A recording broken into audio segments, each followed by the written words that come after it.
Hour 2 Overdrive continues, brought to you by FanDuel, bringing you everything from the opening line of the final score. Brian Hayes, Gord Miller, confirm or deny later in the hour. Our buddy Mark Masters coming up. You love that confirm or deny. I love confirm or deny. It's on every time I'm on with you. You do this. It's the best. It's the best, most unique, most original segment I think in the history of sports radio. Wow, I'm getting beat up, by the way, by text from my Western friends. Oh, really? Because you dared to say the truth that Toronto winning the Stanley Cup or being in a Cup final would be very lucrative for the league? One of them said I would set my car on fire before seeing the Leafs in the Stanley Cup final, and I love my car. Okay.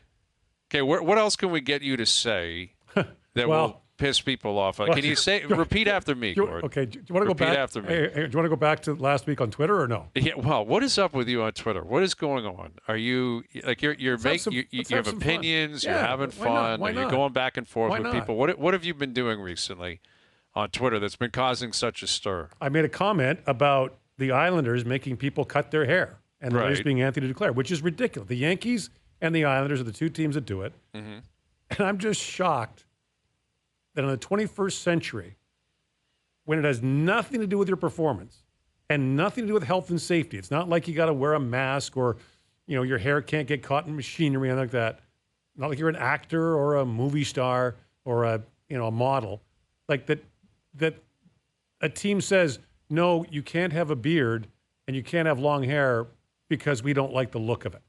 It just shocks me. Well, it's a very antiquated And if it's such a good idea, why doesn't anyone else do it?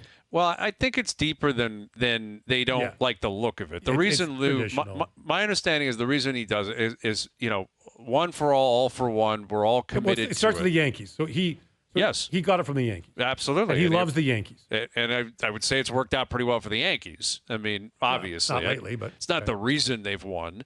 I personally think it's totally unnecessary as well. Yeah. But I do think you got to be fair to the fact that, like, my understanding of the reasoning behind it is, we're all in it together. We all shave. We all have shorter hair. It's like a military vibe. Except even the military doesn't do that anymore. Even the military's relaxed that. That's fine. I saw a cop today in Toronto with a beard and long hair.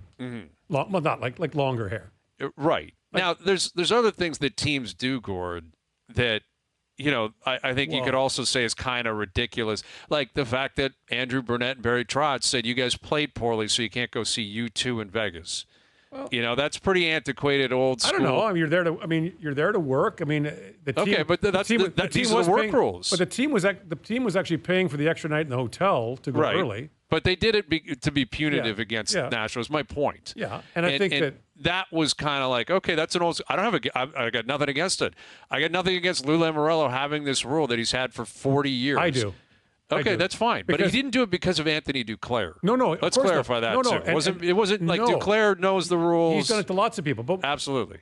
Let me ask you this. What if Jujhar Kyrou went to the Islanders? What if he was traded? What about it? Well, he's Sikh. He has a beard. Okay. Well, I would assume that they would say, so you're going to have to shave. I mean, how do you make exceptions for players, Gord? So this idea that, it's the same for everyone, so it's fine. Taking away everyone's, to an extent, freedom of expression doesn't make it right because everyone has it taken away. I think that the ability of individuals to express themselves and the way they groom themselves, that's a personal thing. Generally speaking, that's got nothing to do with the team. If I want to dye my hair blue, I can. Yeah, and if you want to get a face tattoo, you can as well. Yeah, like TSN probably wouldn't like it, but I would guess TSN wouldn't allow it. They can't fire me for it. Well, you want to test that theory out? Well, we've had some people go get a face tattoo and see what happens. I got news for you, Hayes. We've had some people on TSN that have had some bad dye jobs, intentional or not, and they've been fine. So that's valid. And by the way, I'm not one of them. No, I point out, by the way, this camera in the studio. You look great, pal. No, makes it look like I'm losing my hair, and I'm clearly not. No, you look great. Can I just say that I have thick, luxurious hair? You look phenomenal, and I'm sticking to it. If you went to the Islanders, would you fight back? Would you say sorry, Lou? You know what I'd love to be? Here's what. And actually, Mike Johnson and I have talked about this. I want to be Connor McDavid in 2015, and the Islanders have the first pick with Lou as their GM, or whichever team. I'll give you another one. Who went first overall in 2016? Austin. Yeah. Absolutely. What did he do when he showed up? Yeah. But I'd love to say, you know what? I actually like my hair long, and I grow facial hair, so maybe you should draft somebody else. Well, I think it gets old. I mean, listen, I hear you. I would guess the majority of players don't care that much. They really don't care. You know, is it annoying? Sure. Would they prefer not to have to deal with it? Yes. Do I think it gets old? Absolutely. And I think it got old in Toronto. I think Shanahan, a part of the reason why he moved off Lamoriello was because of that. Because he's like, I don't want my players to have to deal with this anymore. Do you remember when Lou took over? So there was the Yankees, the Nets, and the Devils were all under the same umbrella at one point. It was called Yankee Nets. Mm-hmm. And Lou was the president of all the teams. And he put the travel rules in. By the way, he's taken off you don't have to wear a suit and tie on the plane anymore. Players can wear a golf shirt. Okay. So he's taken that away. But he had the rule, shirt and tie on the team charter. A lot of teams have had that historically. So at the start of the year, Derek Coleman, the famous malcontent, got on the plane and handed Butch Beard, the coach of the Nets, a blank check and said, he was in his tuxedo, and he said, hey, just fill it at the end of the year, man. I'm wearing this. Yeah. Like I'm going just like find me, and we used to have a rule at TSN. When I first started in 1990, we had a rule.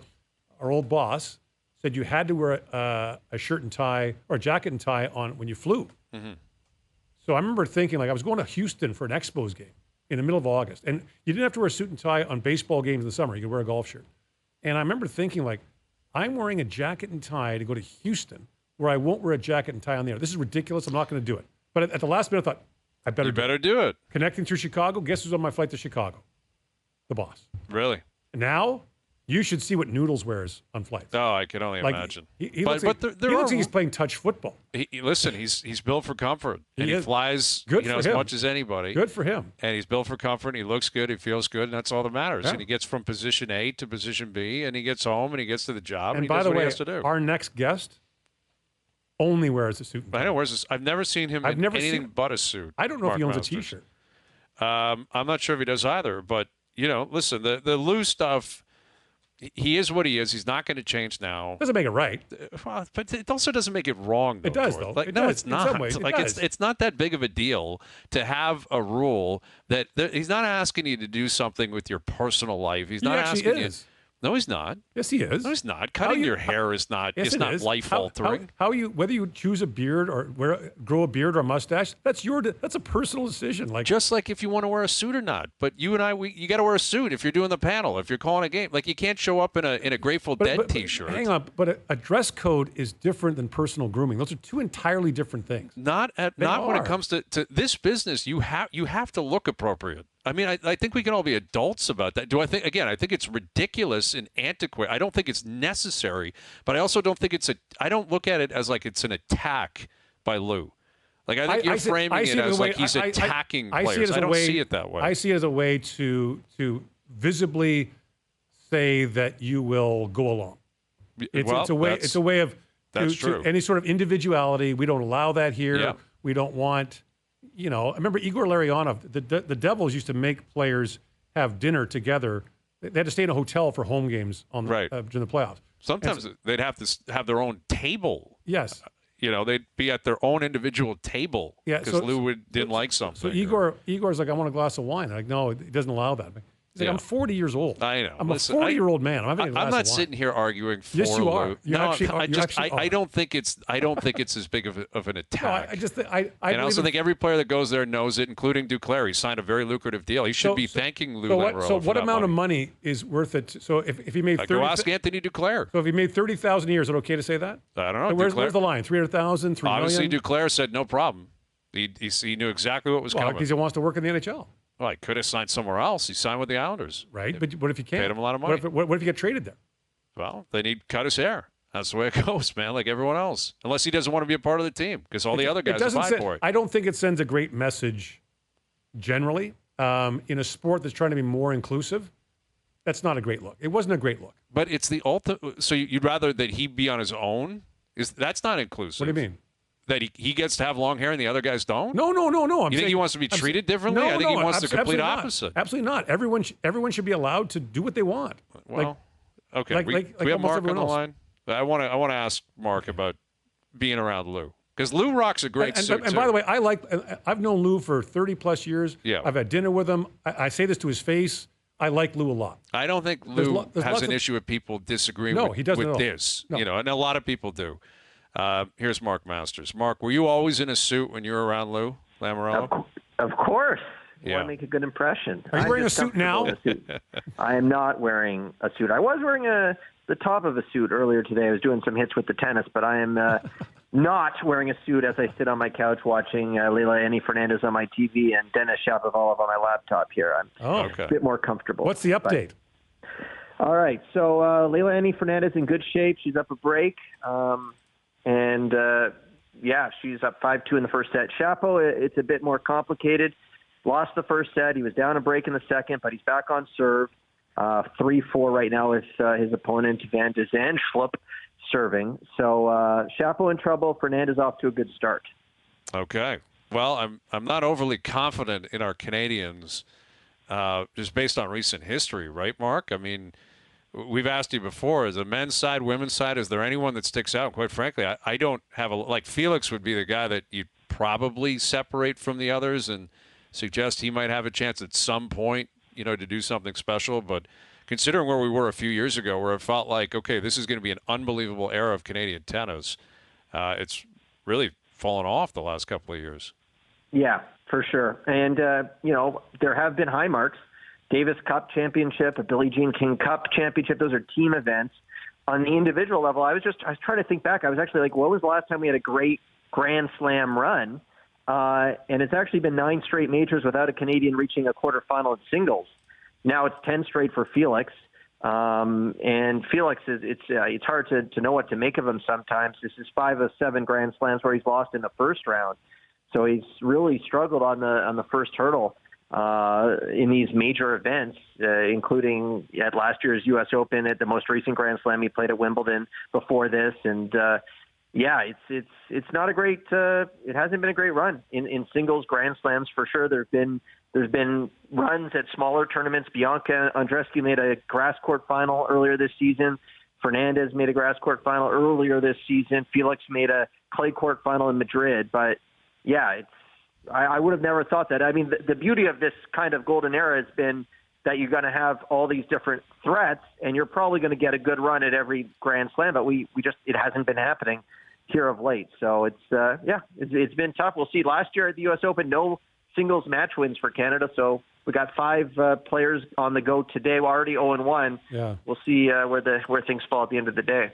Felix Auger-Aliassime really disappointed this morning with his loss. Won the bronze medal in doubles at the Olympics, but where is his game right now? Man, it's hard to know. He said it was. He told reporters in New York it was beyond his worst nightmares. Basically, he has no understanding of how it could have gone.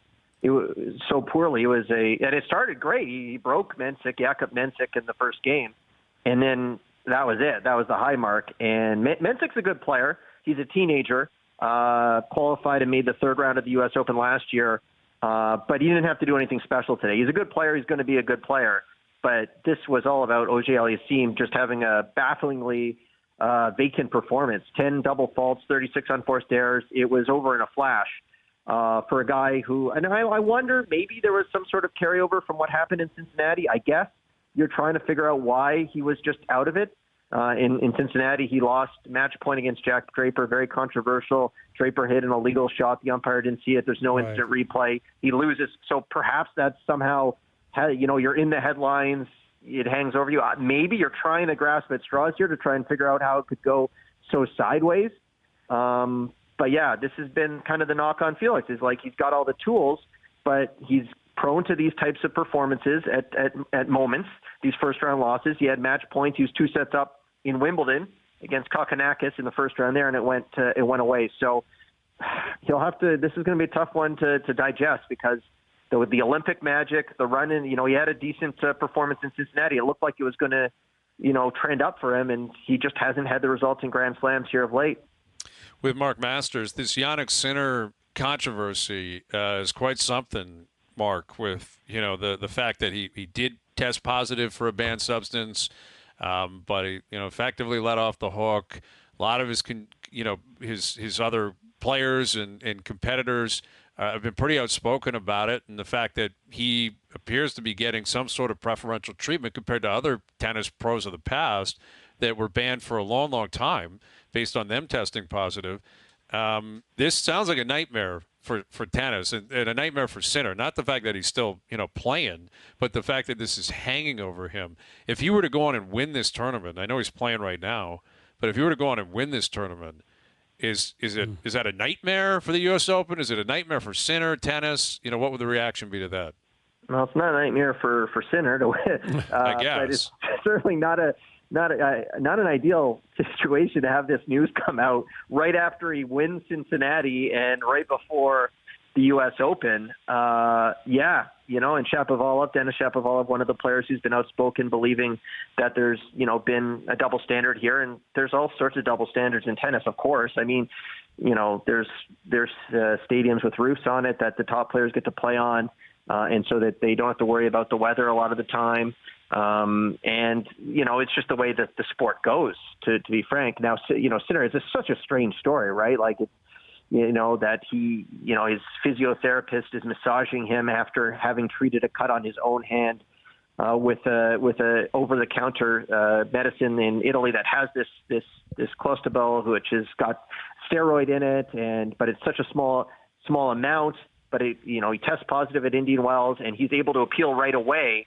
And because he's number one in the world, because he has resources, he's able to mount a defense immediately and get this resolved and be cleared of any kind of fault or negligence, and he's able to keep playing. And whereas a lot of players, it takes a while to figure out exactly what happened and to mount a defense, and it's far more complicated, it seems. Now, Sinner is stressed. Like, listen, I did this by the book, but it's hard to avoid the appearance that, tennis was invested in getting this cleared up pretty quick. So, yeah, it's not ideal. He started slow today. He was down a set, down a break. It looks like concerning, so maybe that hung over him for at least a little bit, but he got it sorted out. He's through.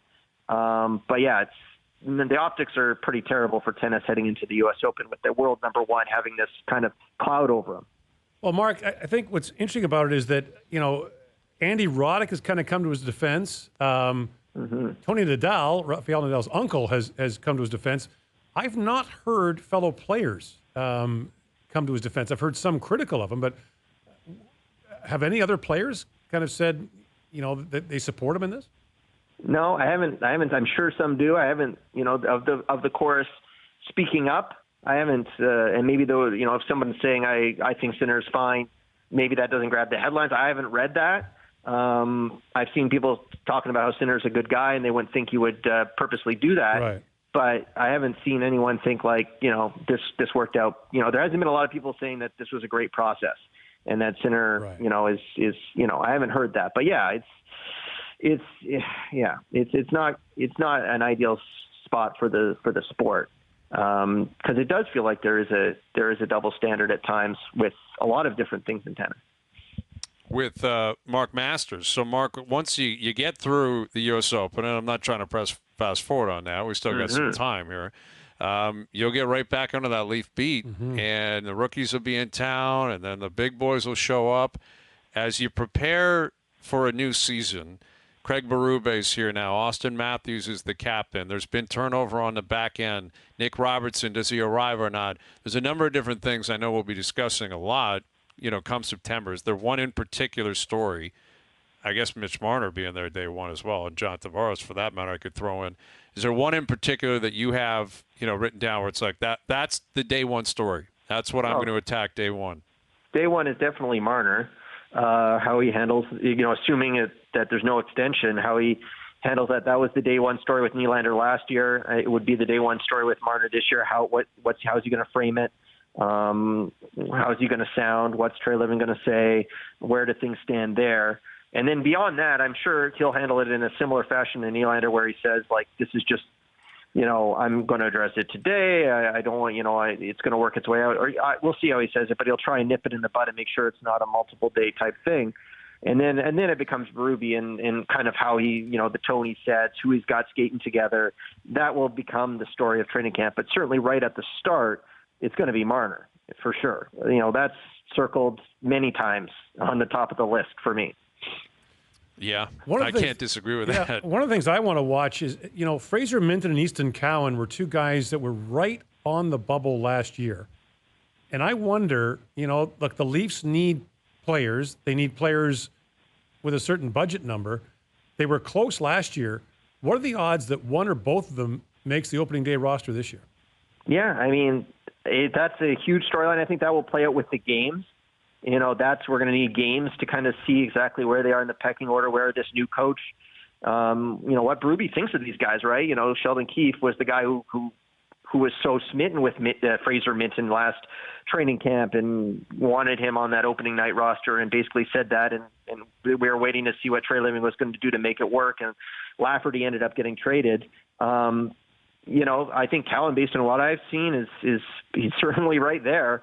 He's going to make a compelling case, and obviously the Robertson situation has to work its way out. And if he's not there, then there's another contender who's out of the picture on top of Tyler Bertuzzi leaving and not being replaced. So, that is going to be a compelling storyline. Minton's already got the NHL games on his resume, so he should be confident from that. But yeah, and he's a center, which maybe helps his cause a little bit depending on how Berube sees the center depth. So yeah, it's that those two guys and whether or not they can crack the roster certainly be helpful to the salary cap situation. That will be one right near the top of the list of storylines at training camp. Absolutely. All right, Mark. Great stuff, buddy. We'll get you back to the tennis, and we'll do it again soon. Thank you for this. Yeah, Fernandez has won the first set. Shapo's still on serve 5-5 in the first set there. So, and Bianca coming up at 7 p.m. should be a good one against Paolini, the 5th seed. So, buckle up. All right, there you go. The former champ under the lights down in New York. I love it. Thank you, Mark. Yeah, thanks, guys. There's Mark Masters joining us here on the Maple Toyota Hotline. Build their next dream Toyota at Maple Toyota and check out Maple Toyota's pre-owned inventory arriving daily. It's time to Toyota. Visit mapletoyota.com. And regardless of what's happened with Bianca Andreescu, the last few years, you can't take that away from her. Like, she's got that U.S. Open, man. Hasn't been healthy, but I was thinking about something last night, Brian. I was walking home, and there's a pickleball kind of center near me. It's a vacant lot. They turned into a pickleball thing, and Djokovic has talked about this a little bit, and others have talked about how tennis is going to be affected by the pickleball boom. Yes. Which I'd never really thought of. But when you think about it, 30 years ago, this was snowboarding and skiing, right?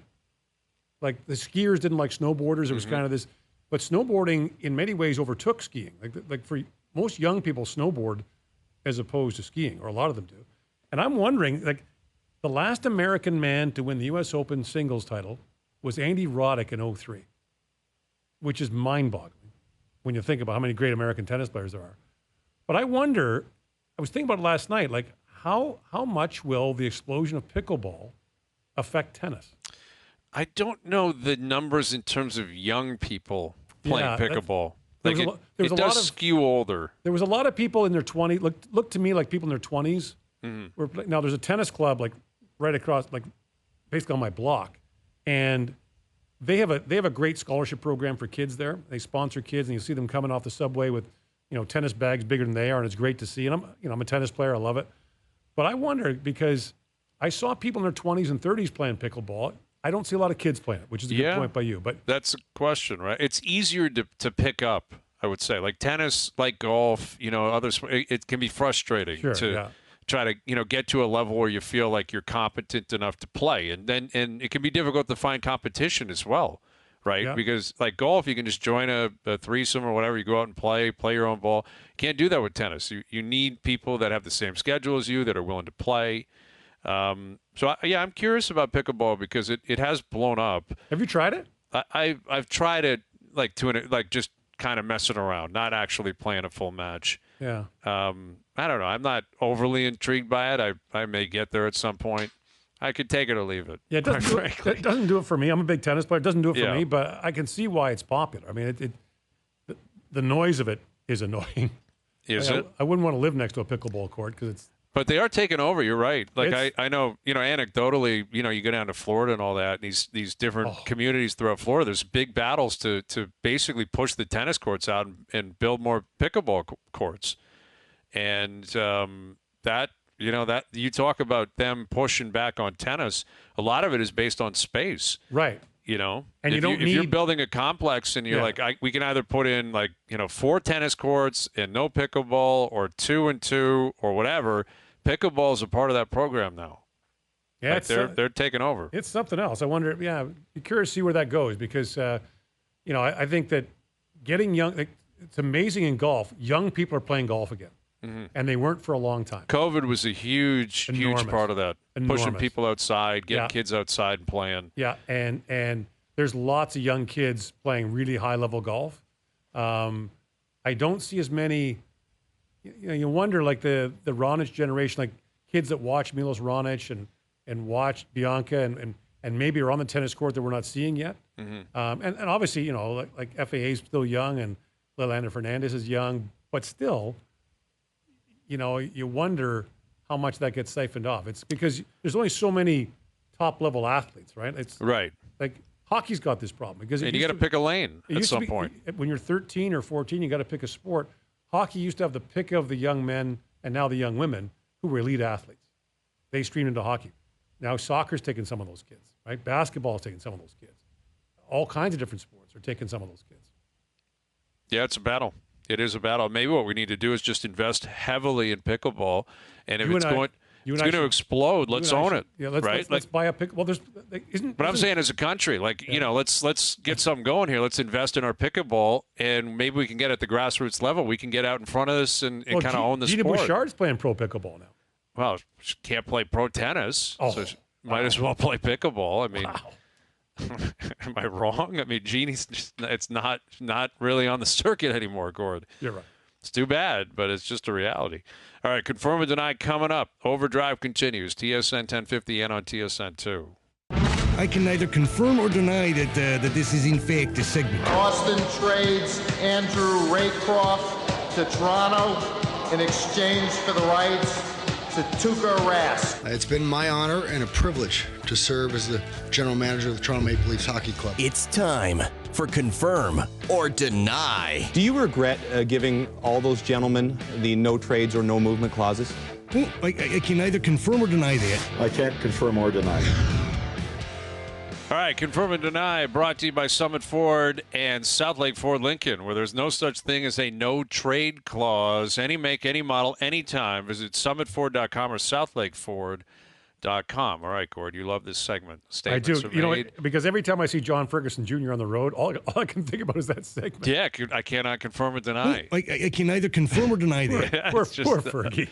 That's him, man. That is a creation of Fergie that, brought to life here, and the rest is history. All right. All right. Confirm or deny, at least 4 Canadian teams in the NHL will make the playoffs this upcoming season. Confirm. Toronto, Winnipeg, Edmonton, Vancouver. Those would be the consensus picks. That's low-hanging fruit, but yeah. Yeah, I'm actually going to deny this. I'm going to deny it because I think Edmonton's getting there. I'm pretty sure the Leafs are going to get there. I think they are. I still think they're a good team. They're goaltending. I'm curious what's going to happen there with Wall and Stolarz. But the regular season has not been their issue in the past. Now they got a new coach, maybe a different approach. Winnipeg and Vancouver. Vancouver was so good last year. Everything broke their way. This Demko injury is concerning for me. That is, yeah. It's really concerning. And Winnipeg. I think they're just kind of on the border. But they've got Hellebuck. Right? They do have Hellebuck. I think when you've got one of the best 5 goalies in the world, you've got a chance. Yeah, I'm banking on one of them just stubbing their toe. But what about just playing what about odds. A Calgary then coming up, or an Ottawa? I think Calgary's going to be awful, Gord. I don't know what you think. I think they're going to be terrible. I think they're tanking, and what makes it complicated. I don't. They think that, but I think their actions would suggest that they traded Markstrom. Yeah. Right? Like that, you move off Markstrom, you're saying we're in trouble there. I know they have Dustin Wolf coming up, their kid, through the system that they've been waiting for. Could Ottawa do it? Could Ottawa? Ottawa, I don't believe, deserves the benefit of the doubt until they prove it. They got to stop winning the offseason. Yeah, exactly. They win the offseason every single year. I don't see it yet. And, it's on. I will say this.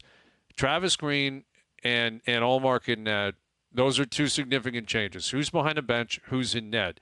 That can go a long way in pushing them in a better direction if both of them hit. Yeah. Well, I think more important the goalie hits. Yes, they for need, sure. They need. I think if they get league average goaltending, they probably make the playoffs once or twice the last 3 years. Just league average goaltending.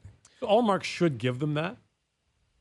But they get so much hype for these young players who are not that young anymore. Yeah, I'm with you. You got to stop talking about them until they got to perform. Yep. They got to perform. Well, they know that. Yeah. Oh, of course. And it's frustrating. Like a lot of times in the past, their issue has been the starts. Again, the first 20 showing games their are out maturity. of it. Yeah, the first 20 games are out of it. They're out of it, and they're chasing it all year, and it becomes irrelevant basically by the end of the year what you did in the final 20 games because you played yourself out of it the first 20. All right, moving on here. Confirm or deny, both Dak Prescott and Mike McCarthy will be back with the Cowboys next season. So they'll play out this year and return next season. Deny.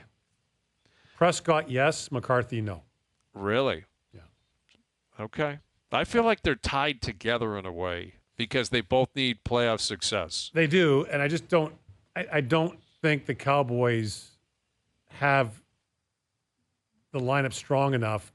Now, maybe they do, but I mean, it doesn't look on paper like they're – where would you rate them as among the best teams in the NFC? They're, are they fourth or fifth? Right. I think they're a playoff team. So basically you're saying a coin toss to win a playoff game. Right. So someone's going to pay the price.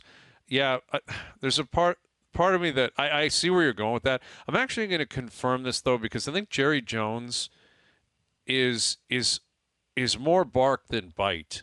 He talks a big game. He's always in the middle of everything. Yet in the end, he ends up kind of being loyal. And like Jason Garrett was there for years when people in Dallas wanted him gone. He kept bringing him back. I think he'll be terrified of not having Dak. As much as it might make sense to move off Dak if Dak can't get it done in the playoffs, if your ambition is to win a Super Bowl. If he's telling you he's not capable of doing that, it would make sense.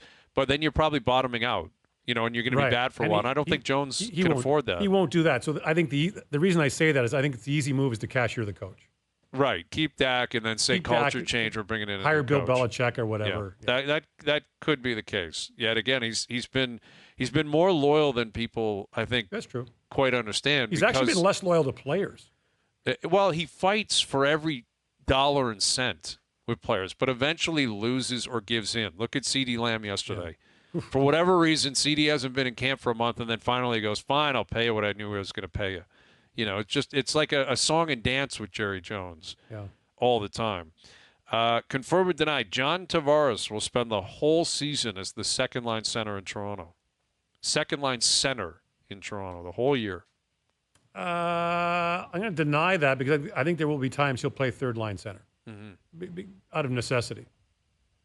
Just because they need to spread things around. They'll move guys around for various reasons. But I think, there'll be times he won't. Yeah, I'm denying it as well. And listen, it might be based on his play. The issue is who's going to pass him. There's nobody on the roster right now. Like, obviously, Matthews is clear-cut number one center. Unless you're going to put Max Domi there, which I guess is what happened, I believe, last year before they finally went back to moving Tavares up and Domi on the wing with Matthews. Who else is going to play center? Pontus Holmberg, David Kampf, Fraser Mitten's not ready for it. Nylander probably. Nylander, I just think they've tried it. They're just committed to him playing the wing. Yeah, I've got ship a sail with him. Yeah, and I think it probably should. I think you know who Willie is. He's very effective in the role he plays. I just think over the course of 82 games, Brian, I just think there'll be a time when he, may not be long. Yeah. No, I agree with you. I will deny this as well. And I could see him playing left wing at times this year too. Like he's into year 7 of a 7-year deal. He's 35, I believe now, or pushing up on that. It's going to be a longer year for John. Yeah. Than it was when he was in his prime. I mean, that applies to every veteran player. It's tough to keep up and stay at it. And I think Berube is going to move pieces around. I think John Tavares will be a part of that. Confirm or deny, if the Kansas City Chiefs three-peat, do something that no other team has ever done in the Super Bowl era, that will make them the team of the century in the NFL, not one of Brady's Patriot teams or any other team that may have been a great team over the course of the last 24 years. Chiefs team of the century if it's they 2025, so let's go easy on the century just yet. Yeah, I hear you. I would say to this point, and I would say that they stake a claim to be one of the greatest NFL teams of all time. Yeah. I think who was the last NFL team to win 3 straight championships? Was that the Packers? Yeah, you'd have to go back to the 50s or something, I believe. Did the Packers in the 60s win 3 straight? They might have early 60s before. And that might have leaked into the Super Bowl era. I'm not sure, but 65, 66, 67 maybe. NFL championships. I think to do that in the era of a salary cap, in the era of free agency, in the era of advanced scouting and video work is incredible. I think what they're doing is astonishingly hard to do.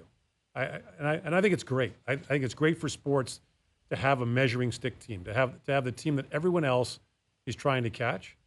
And they don't seem to be in any jeopardy of, I mean, they're still one of the best teams in the league. Yeah. They haven't lost significant pieces, have they? No, their defense is loaded. Their offensive line is good. Yeah, they're loaded. And it's hard to do that consistently for 3 straight years. You know, is incredibly tough to do in a sport where it's 1 and out, right? Like where it's single elimination playoff games. It's not like best of 7. Right. Like you can't get up off the mat and say, we didn't have it tonight. Yeah, so we'll get them next game. Like and they've had close calls, right? Like I mean, it's amazing how many razor thin margins they've had in the playoffs. But yeah, I think it's unbelievable. And I agree. And I love seeing Andy Reid. You know. Well, that's another reason why I would confirm it is that the Kansas City's more likable than those Patriot teams. And in large part because Andy Reid compared to Bill Belichick.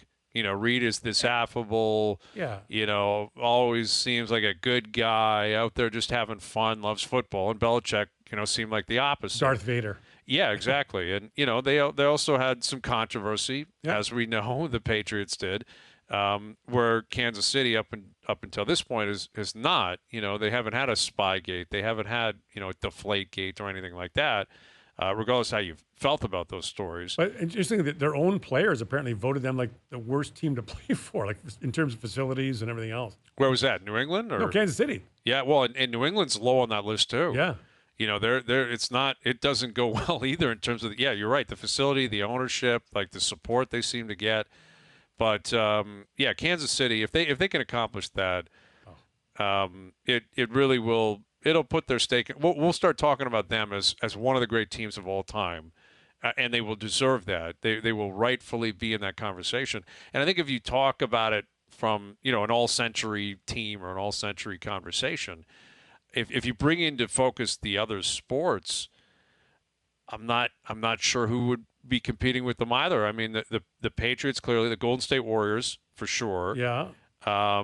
You know, the Yankees were great kind of more late 90s, mid to late 90s. If you're talking, I mean, you know, I think in a hockey sense, the Islanders, the Islanders 4 straight cups. 19, but that's in the 80s, yeah, though. 19 straight playoff wins is one of the all-time. Sure. Oh, to win no 19 question. straight playoff series is one of the all-time accomplishments. Oh, no question. I don't think you can even touch that. Yeah.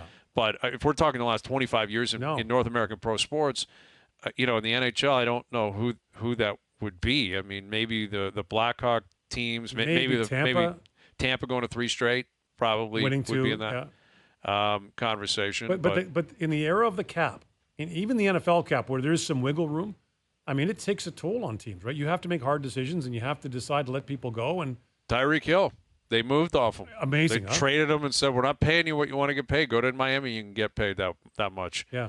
I mean, that's the number one weapon in football. You could argue the last 2 or 3 years, and he's been doing it in Miami. Yeah. And they still won without him.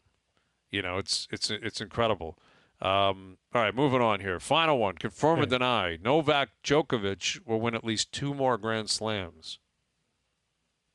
I will confirm that. Wow. I think he's good for at least 1 more Wimbledon. Now, Alcaraz, is obviously terrific. But I think he's probably good for 1 more Wimbledon. And he's a really good hard court player. So give him 1 more U.S. Open or Australian Open. Yeah. So I think he probably is good for 2. Look what he just did in Paris. Yeah. No. I mean, why can't he win another French Open? Well, yeah. I mean, I guess Alcaraz. I mean, if the sun is set on Nadal, which it is. Yeah, but Alcaraz is really good on clay. Sure. Alcaraz. We saw in that gold medal match. Yeah. He walked away with silver. Yeah. So I mean, I'm confirming this. I think he's good for 2 more. Yeah. Yeah, Djokovic. I mean, he's got Brady qualities, Tom Brady qualities. Like I don't see him slowing down. I mean, there's injuries have popped up a little bit this year. The knee. Yeah, which is definitely concerning. And the hard court season will be tough on him. But he's so good still. Yeah, he really is. He's the greatest, whether you like him or not, and lots of people don't, but he's the greatest male tennis player of all time. You would commit to that. 100%. Better than Nadal, better than Federer. He's won every major at least 3 times. He's the most versatile. He's the most accomplished. He played in at least part of the prime of Nadal, Federer. There's lots of stuff he's done off the court not to like, but on the court, he is the greatest male tennis player for me of all time. Yeah. I think that's saying something, and I'm not here to argue against it. I mean, the guy is he's incredible. And, yeah, I mean, Nadal's got the French Open and playing on clay, and Federer was, Mr. Wimbledon. Yet there's Djokovic, who's probably taken that title away from him. And a Golden Slam, too, right? With the Olympic gold medal. He's mixed in an Olympic gold medal. He's got the career Golden Slam. He's got everything. And poor Andy Murray. Poor Andy Murray. Played in the prime of all of those guys. And still got one. Snuck one in. Won 2 Olympic gold medals. Well, there you go. And one of them was in 2012, right, in London. Yeah. But he wasn't fond of that, wasn't he? He was okay. So his mom's a big Scottish nationalist, and he is somewhat of one. He didn't like wearing the Great Britain kit.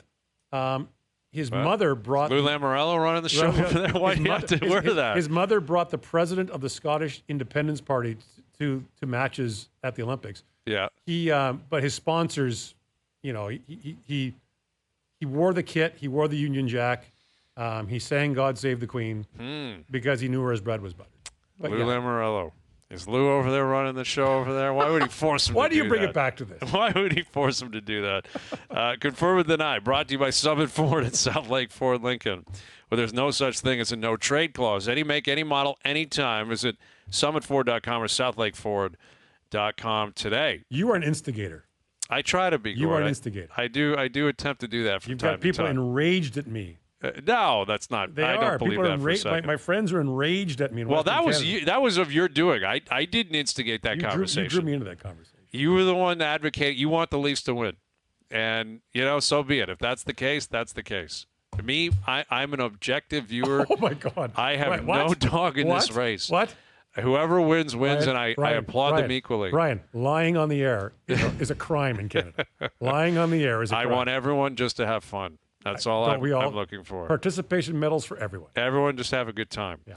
All right, we've got Ryan Harris coming up, former NFL Super Bowl champ, on a lot of NFL storylines as we get closer and closer to opening day. He'll join us in about 20 minutes. Overdrive continues, TSN 1050 and on TSN 2.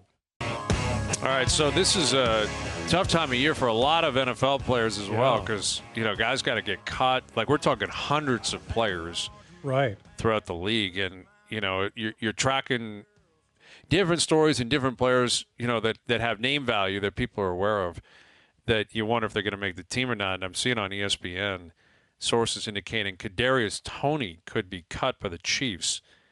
And I think the reaction to that will be, it's almost a shock that he got through last season when he was so maligned, like for the drops that he had last year, for, what happened. Remember when Kelsey lobbed it to him? I think it was him. Was it him that was illegal formation or something that they called on him, or offside they called on him? It was Kadarius Toney that was just offside. And he was such a huge part of the conversation all year, and he ended up being a part of the championship team that won the Super Bowl with him. And now it sounds as if they might move off Kadarius Toney, but you're going to see a lot of names you're familiar with that end up cut. It's always crazy to see. And quarterbacks, right? So the guy you heard 3 years ago was going to be the next big thing, quietly gets cut. So it's and a lot of it money related. It's simply we can't give you the guarantees. Well, we got to move. You talk about the Leafs, Nick Robertson, right? He wasn't in the minors because they didn't like him. He was in the minors because he could be. Well, we'll get into Robertson more later, but it just seems like such a great opportunity for him here, and it's easy for me to say. I understand why he hasn't been happy. I get it. He thinks he's an NHL-ready player, and he wants an everyday job, just like Dylan Holloway, just like Philip Broberg. There's different scenarios that pop up. But if you look at the left side in Toronto, it is not loaded. Like, they have Nyes, they have Bobby McMahon, who was an American Hockey League player this time last year, seized the opportunity and ran with it.